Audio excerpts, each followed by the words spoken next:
Muy buenas tardes, bienvenidos a este nuevo webinar de Aire Limpio sobre el commissioning, ¿no? ¿Qué es el commissioning, sus ventajas y sus beneficios? Hoy este webinar, esta sesión de hoy, nos la van a presentar Andrés Sepúlveda. Andrés Sepúlveda es el consejero director de la compañía Comtech. Bueno, es ingeniero industrial por la Escuela Superior de Ingenieros Industriales de Madrid y sobre todo es una profesional de enorme prestigio en el sector, además de miembro del comité de dirección del capítulo español y europeo de ASRAI y también pues que ha sido vocal de la Cámara de Comercio Hispano-Sueca y bueno, tiene una gran experiencia y prestigio en este tema. También nos acompaña Tomás Higuero, que es el consejero delegado de Aire Limpio, que juntos harán esta sesión de webinar, que será de preguntas, la conducirán en torno a preguntas y respuestas, ¿no? Y sin más, pues voy a dar paso a los ponentes. Fenomenal, pues muchas gracias, Poli. Buenas tardes a todos. Gracias a todos por asistir y por destinar vuestro tiempo a este webinar. Esperamos contaros cosas interesantes. Gracias, Andrés, por estar conmigo aquí. Yo creo que tiene sentido explicar un poco por qué está aquí Comtech y Aire Limpio, por qué está Comtech con nosotros. En ese sentido, yo de manera muy breve, bueno, pues Andrés y yo nos conocemos hace tiempo. Las dos compañías pues hemos trabajado y hemos coincidido en proyectos a lo largo de los últimos años y bueno, pues Comtech era propiedad de un grupo sueco de iluminación que Andrés me contó que, bueno, porque tenía, dentro de la estrategia que tenían, querían centrarse en su negocio básico y que estaban enajenando pues aquellas compañías no especialmente en esa línea de negocio. Entonces, pues nos preguntó si nos podía interesar. Nosotros, lógicamente, nos interesaba y vimos que el racional, pues que era un negocio muy complementario a los negocios de calidad de aire que estaba llevando Aire Limpio y Ambisalud, que eran, pues en muchos casos, clientes muy parecidos, interlocutores muy similares. Y nosotros un poco lo que vemos, tenemos una vocación por formar un grupo que dé servicios relacionados con la sostenibilidad, con la ESG, y entendimos que Comtech pues complementaba bastante. Además, el prestigio de Comtech pues hablaba por ellos mismos, el magnífico equipo directivo y equipo de profesionales que tienen. Entonces, esa es la razón. Una noche cuando volví a casa, ya habíamos firmado y conté a la familia que se había incorporado al grupo una empresa de commissioning. Mis hijos me decían, pero ¿qué es comisionar? Y entonces, pues la verdad que tuve que invertir un rato en explicarle que era un poco en la acepción del verbo to commission, que es encomendar algo. Entonces, pues eso nos dio que pensar, lo comenté con Andrés, lo comenté con Poli, y vimos que podía tener sentido pues explicar el valor que aporta el commissioning como práctica en todo el proceso de edificación de un activo o de gestión de un activo. Porque creemos que el commissioning pues, puede aportar mucho. Entonces, esa es la razón del webinar de hoy.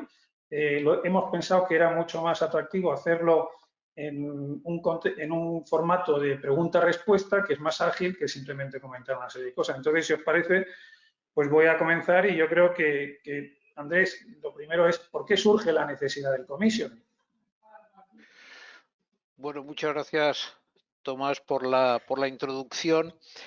Voy a tirar de un poco de estadísticas. Se hizo a nivel internacional, se hizo un estudio y se llegaba a la siguiente conclusión, que es que no se gasta suficientemente tiempo en formular o elaborar las prestaciones que tiene que tener el edificio por parte del inversor, por parte del usuario final, que muchas veces los diseños son demasiado complicados y además no se orientan hacia lo que va a ser el futuro funcionamiento y mantenimiento del edificio. El personal de mantenimiento adolece de formación, no es solo su culpa, sino de los que lo tienen que formar. Y la última es porque no se someten a procesos rigurosos de commissioning. Y básicamente, Andrés, ¿en qué consiste el commissioning? ¿Qué es el commissioning? Bueno, el commissioning, si me podéis pasar a la siguiente transparencia, es una forma de mejorar la entrega o la recepción del edificio. Y básicamente consiste en documentar y verificar que las instalaciones se han diseñado, se han montado, se han probado y funcionan y se mantienen de acuerdo con esas prestaciones definidas al inicio del proyecto por la propiedad. Y fundamentalmente en esto de mantenimiento recalco una cosa, y es que el personal de mantenimiento que se va a hacer cargo de la gestión del edificio está adecuadamente formado en el manejo de las instalaciones de ese edificio específico. Muchas veces, evidentemente, es bueno que tenga experiencia, pero sobre todo que esté formado en manejar y conducir las instalaciones y sistemas de ese edificio. Andrés, por lo que veo, pues estás hablando de instalaciones, pero realmente, o sea, ¿qué partes del edificio se someten a un proceso de commissioning?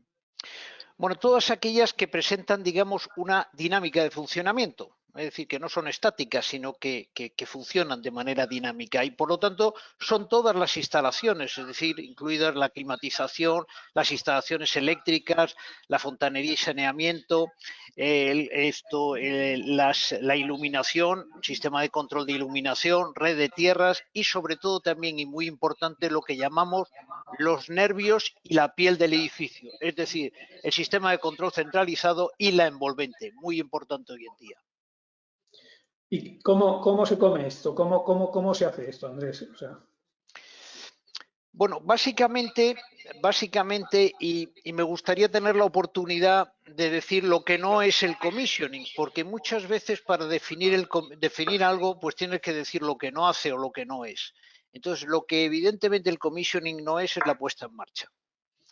Entonces, se inicia cuando el edificio empieza a ser, digamos, visionado.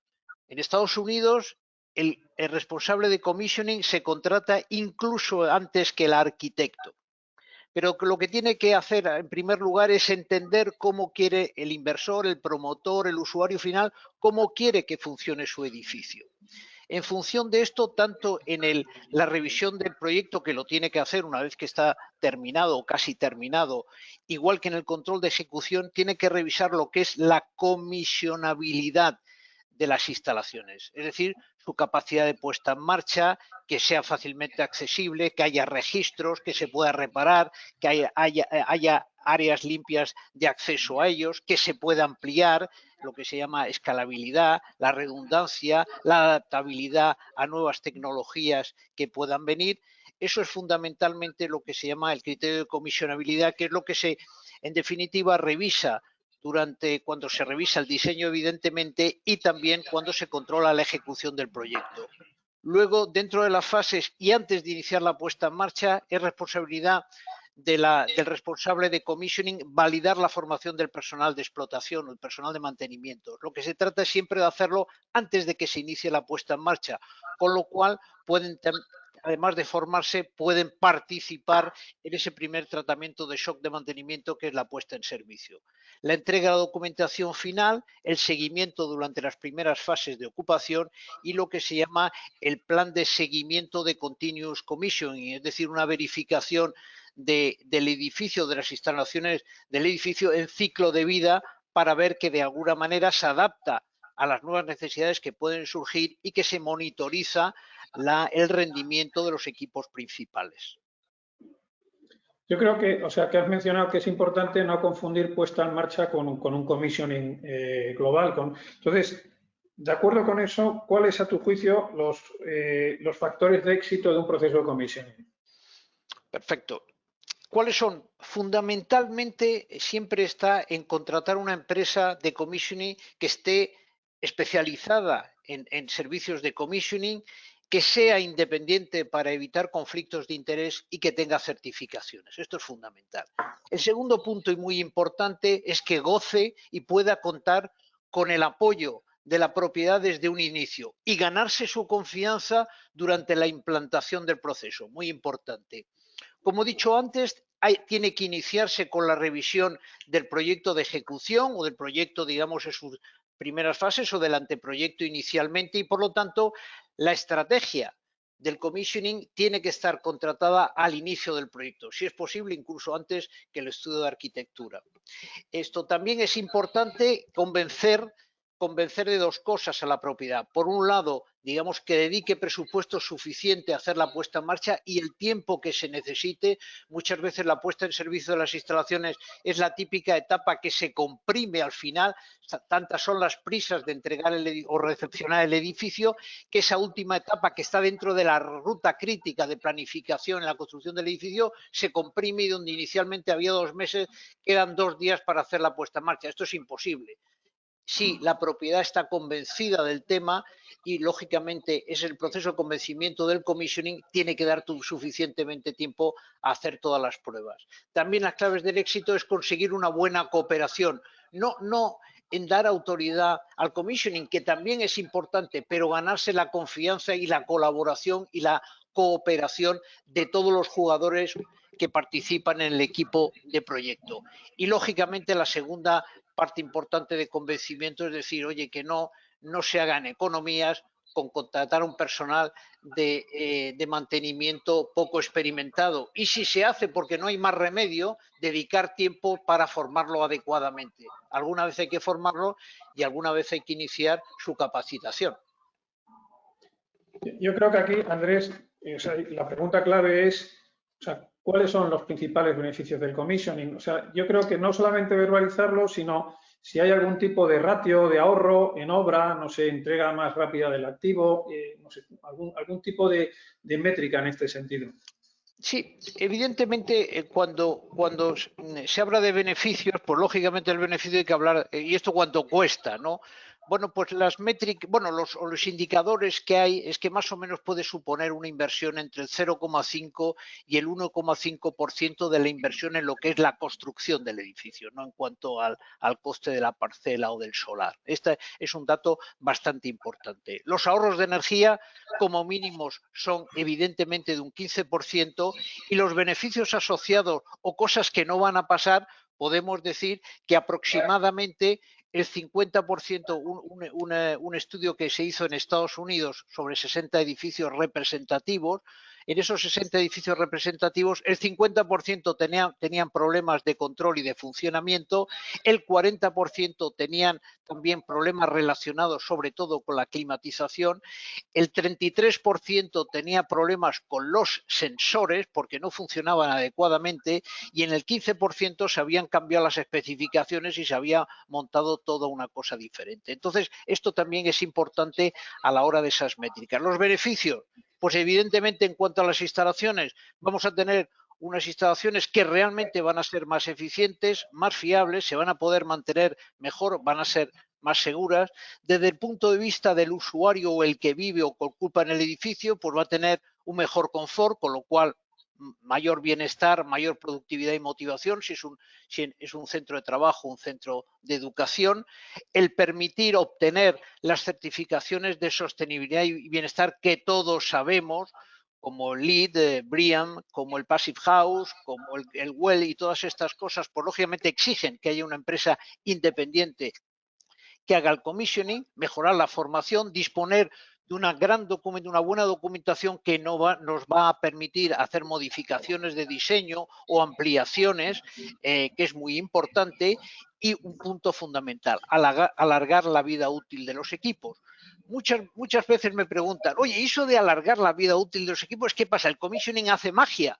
No es que haga magia, es que si se ha comisionado adecuadamente, los equipos van a funcionar solo cuando es necesario que funcionen y por lo tanto se va a reducir su tiempo de funcionamiento y por lo tanto se va a alargar la vida útil del equipo. Básicamente esa pesadilla que dicen los arquitectos, los profesionales de gestión de los inmuebles, que es la entrega del edificio, queda muy amortiguada con el commissioning, ¿no? Exactamente, es decir, que aquí lo que se trata es que cuando se va a hacer la recepción del equipo, la recepción de todo el edificio, el inversor nos va a mirar a los ojos a los responsables del commissioning o al responsable o el equipo responsable del commissioning, nos va a mirar a los ojos para decir, ¿qué hago? Entonces, simplemente un guiño, decir, esto recepciónalo, es suficiente y por lo tanto eso es un poco lo que tratamos de hacer, apoyados en que de alguna manera nos ganamos su confianza a lo largo de todo el proceso constructivo. Normalmente, Andrés, ¿quién contrata los servicios de commissioning? O sea, ¿quién debe contratar el commissioning?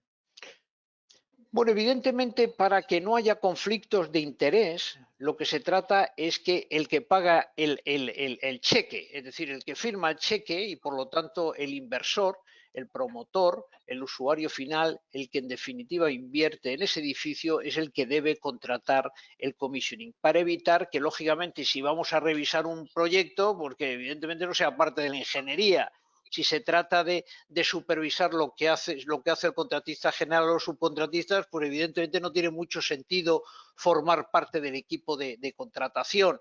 Lógicamente es otra cosa diferente al control de calidad, por lo tanto hay que hacerlo de manera independiente. ¿Qué es lo que ocurre que estamos viendo? Sobre todo que quizá haya algo de tiempo para definirlo en una aplicación muy fundamental del commissioning, que es en los entornos de misión crítica, como son en los CPDs, pues muchas veces los grandes operadores quieren que haya dos equipos de commissioning, uno reportando directamente a la propiedad y otro reportando al contratista general. Y en ese caso, pues evidentemente, cada uno representa los intereses de uno y otro con un objetivo común, y es que las instalaciones, en ese caso, funcionen de manera fiable y, lógicamente, con la redundancia necesaria.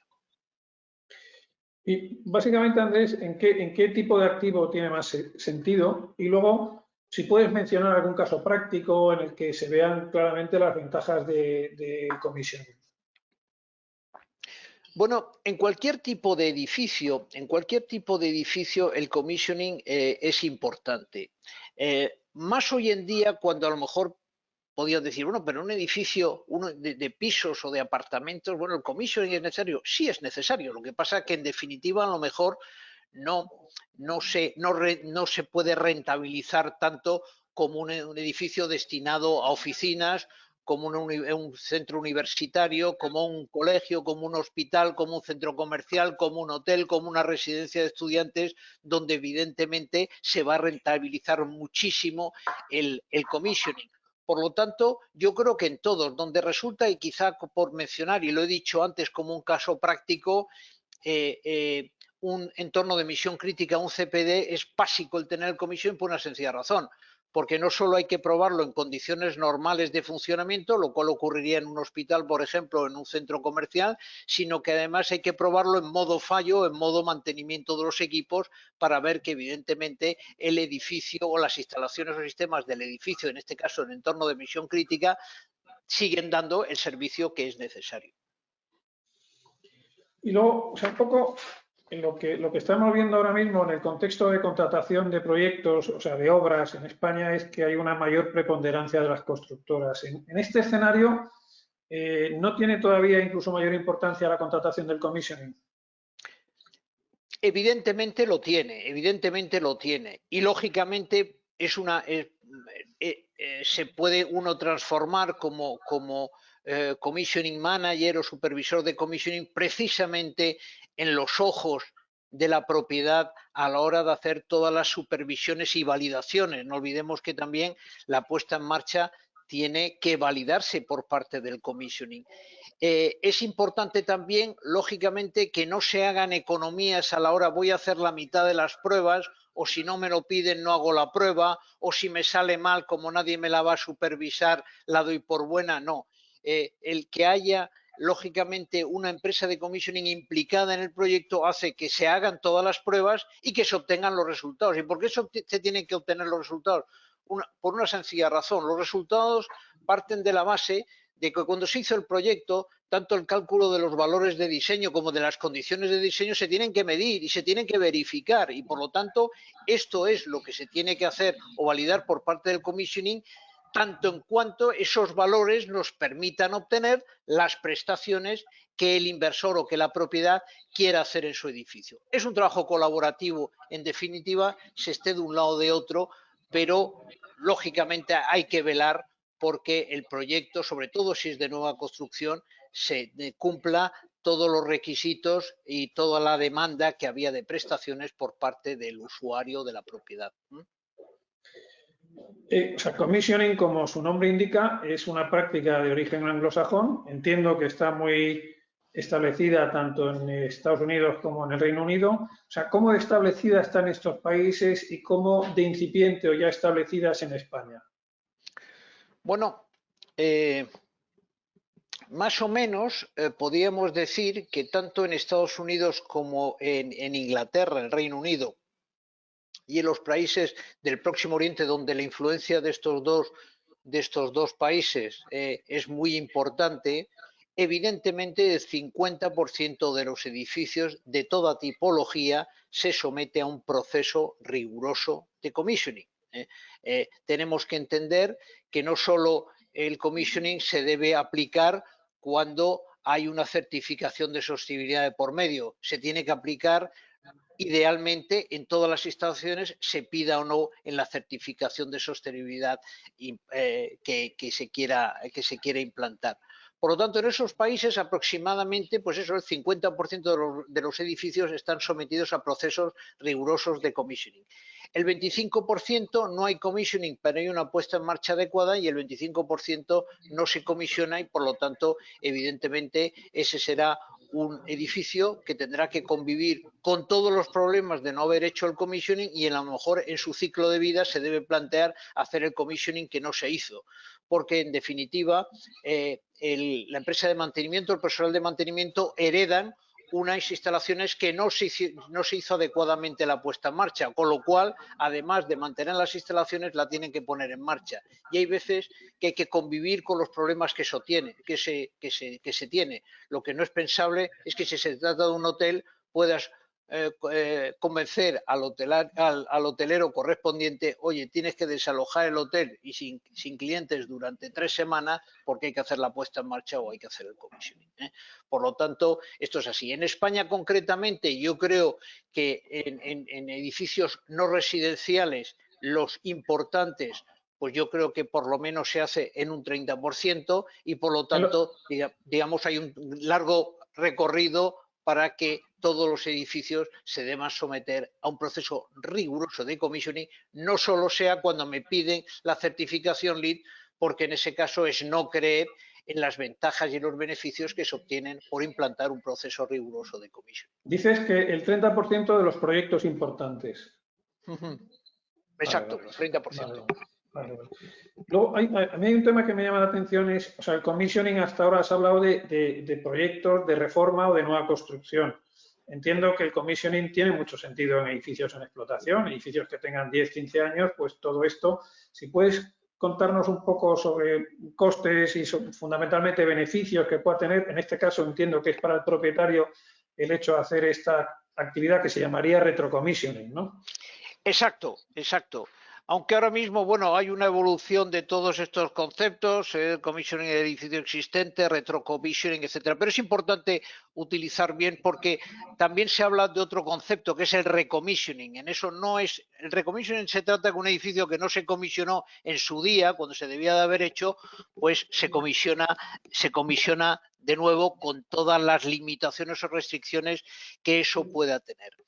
En definitiva, en un edificio existente lo que ocurre es que esas prestaciones que se definieron cuando nada más que se tenía una conceptualización del edificio, una visión de cómo el edificio iba a ser, pues estas, el ciclo de vida del edificio, pueden cambiar. Lo que era un edificio corporativo, pues a lo mejor el inversor ha decidido alquilarlo por plantas, y por lo tanto tiene esto, o la legislación o la reglamentación ha cambiado, o los requisitos sostenibles han cambiado, etcétera, y que hace que ya esos requisitos sean distintos. Entonces, ¿qué es lo que ocurre? Que tenemos un edificio que cumple, en el mejor de los casos, los requisitos de hace 10 o 15 años, pero no cumple con la demanda actual de requisitos de prestaciones de hoy en día.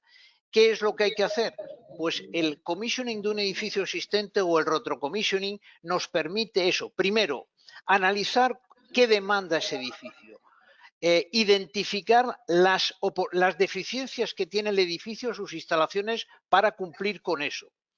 Listar, evidentemente, después de hacer como un proceso de diagnóstico, cuáles son las oportunidades de mejora o de resolución de esas anomalías. Esto se presenta se presenta a la propiedad, si la propiedad lo acepta, se implantan esas mejoras y luego se hace un proceso de commissioning normal y corriente, que es lógicamente comprobar o verificar que esos requisitos nuevos pues se cumplen. Entonces al edificio se le ha dado en definitiva una segunda vida, una segunda oportunidad y por lo tanto es importante. Quiero decir con esto también expresar que hay muchas maneras, es decir, las oportunidades o las deficiencias y por lo tanto las oportunidades de mejora casi siempre están en las instalaciones de climatización y casi siempre en su control y funcionamiento. Y en cuanto a los beneficios no energéticos, es decir, de los ahorros energéticos que son brutales cuando se hace el commissioning de un edificio existente, en cuanto a los beneficios no energéticos, hay que reconocer que tanto el tema de calidad de aire como alargar el ciclo de vida de los equipos son los dos beneficios fundamentales que se obtienen de someter a un commissioning un edificio existente. Bueno, y me imagino que también que será una herramienta estupenda para una propiedad para poder determinar si tiene que meterle CAPEX a ese edificio, si es el momento de hacer una reforma, etcétera, ¿no? Exacto, es decir, eso es darle una oportunidad. Hay veces que a lo mejor nos adelantamos o la propiedad se adelanta a proceder con una reforma integral del edificio que a lo mejor es necesaria si hay un incumplimiento del código actual de edificación o del rito o lo que sea. Si no es así, una campaña de retrocommissioning es una excelente oportunidad y una excelente herramienta para actualizar esas instalaciones. Y lo que es verdad es una cosa, durante una campaña de retrocommissioning, cualquier oportunidad que uno se encuentre cuando se está haciendo esa auditoría, hay que hacerlo. Es decir, si por ejemplo consideramos que la instalación está desequilibrada, el agua y el aire, pues ya que estamos, pues se hace el equilibrado y por lo tanto ya no solo se da un listado de posibles mejoras o de recomendaciones de mejoras, sino que además ya se ha intervenido en determinadas instalaciones y determinados sistemas que no requieren otra cosa. Por lo tanto, digamos, esa segunda oportunidad es previa a someterla a un proceso de reforma integral del edificio con los costes que se supone. A lo mejor ese edificio puede estar funcionando 15 años más o 20 años más. ¿Por qué no? Está claro. Luego, Andrés, una reflexión. Para mí, claramente hay un cambio de paradigma en los edificios. O sea, el COVID ha supuesto un cambio de paradigma. En ese mundo post-COVID, que ojalá lo alcancemos cuanto antes, pues yo creo que hay muchas incertidumbres en cuanto al diseño, en cuanto a la distribución de los edificios, pero bajo mi punto de vista, una de las cosas que no se deben, o sea, claramente que van a salir con mucha fuerza de todo este proceso es las instalaciones de los edificios. Las instalaciones de los edificios se debe conceder una importancia máxima en este mundo post-COVID y ahí, o sea, claramente, pues el commissioning y el retrocommissioning van a ser unas herramientas muy importantes. Exacto, totalmente de acuerdo contigo. Es decir, que lo que está claro es que antes se hablaba nada más que de fiabilidad, de eficiencia, luego se empezó un poco a decir que además las instalaciones se debían de mantener de manera eficientes y eficazmente, pero ahora con la situación que nosotros tenemos, el tema de seguridad y el tema de salud son ingredientes fundamentales para que, lógicamente, los ocupantes de ese edificio, sea un edificio de oficinas, un hospital, un colegio, un centro universitario, tengan las condiciones para hacerlo. Y, por lo tanto, esas instalaciones deben revisarse, deben auditarse y deben actualizarse con una normativa actual o simplemente con las mejores prácticas para que, evidentemente, haya una vuelta a las oficinas, una vuelta al colegio, porque, evidentemente, yo lo he comentado muchas veces, no soy un defensor del trabajo desde casa o del estudio desde casa. Hay que realmente ir a los lugares de trabajo, los lugares de estudio, porque así uno se incentiva y se motiva con los compañeros. Y por lo tanto, todos estos edificios, evidentemente, en estos edificios, el retrocommission, el commission de edificios existentes es una excelente oportunidad de verificar los sistemas de extracción, los sistemas de ventilación, la filtración y todo esto que nos va a permitir garantizar que ese edificio se puede ocupar de manera absolutamente segura. La seguridad ahora es un concepto muy importante y más que la seguridad de las instalaciones está la seguridad del usuario. Siguiendo esta línea, o sea, ya hoy en día las palancas de ESG, Environmental, Social and Governance, se ha convertido uno de los principales fuerzas motrices de inversión, no solamente en el mundo inmobiliario, sino en cualquier tipo de industria, pero en el mundo inmobiliario claramente. O sea, en los comités de dirección se está metiendo muchísima presión para que los activos se incorporen este tipo de prácticas. ¿En qué medida el commissioning, el retrocommissioning, te puede generar alineamiento para que luego en una memoria de responsabilidad social corporativa o cuando las compañías tienen que decir, oiga, he cumplido en esta línea los objetivos de ESG, el commissioning, el retrocommissioning puede aportar? Bueno, esto es muy importante y ahora mismo de verdad que todas las empresas, todos los inversores tienen que darse cuenta de la importancia de esos criterios ESG actualmente y en el futuro, por una sencilla razón. Hablamos siempre de inversión, o hablamos de hace muchos años de la inversión, digamos, ética. Ahora ya estamos hablando de la inversión ética, por supuesto, pero responsable con respecto al medio ambiente, con respecto también a lo que es la parte social y con respecto también a lo que es la parte de gobernanza de estas cosas, donde se tiene que actuar pues con diversidad, con integridad, con transparencia. Si nos enfocamos realmente al criterio donde nosotros como promotores de lo que es los servicios de commissioning, evidentemente el someter a un activo a un proceso de commissioning, uno de los beneficios absolutos es lograr que esas instalaciones funcionen de manera eficiente, es decir, consumiendo la menor cantidad de energía. Y ahora se añade una cosa más que hablábamos antes, y además que sean seguras y que evidentemente de manera como promotores o como inversores seamos responsables para proporcionar a los usuarios ocupantes un ambiente que sea absolutamente seguro y que pueda proteger, lógicamente, la salud de esta pandemia y espero que no haya ninguna más en el futuro. Prefiero... Oye, pues muchas gracias, Andrés. Yo creo que hemos respetado rigurosamente el commissioning que nos ha hecho Poli de no durar más de 25 o 30 minutos y por nuestra parte, pues hemos terminado. Si hubiera alguna pregunta, pues encantado de contestarla. Muchísimas gracias, Andrés. Muchas gracias, Tomás. Muchas gracias a los dos, sobre todo a Andrés. La verdad es que ha sido una presentación extraordinaria.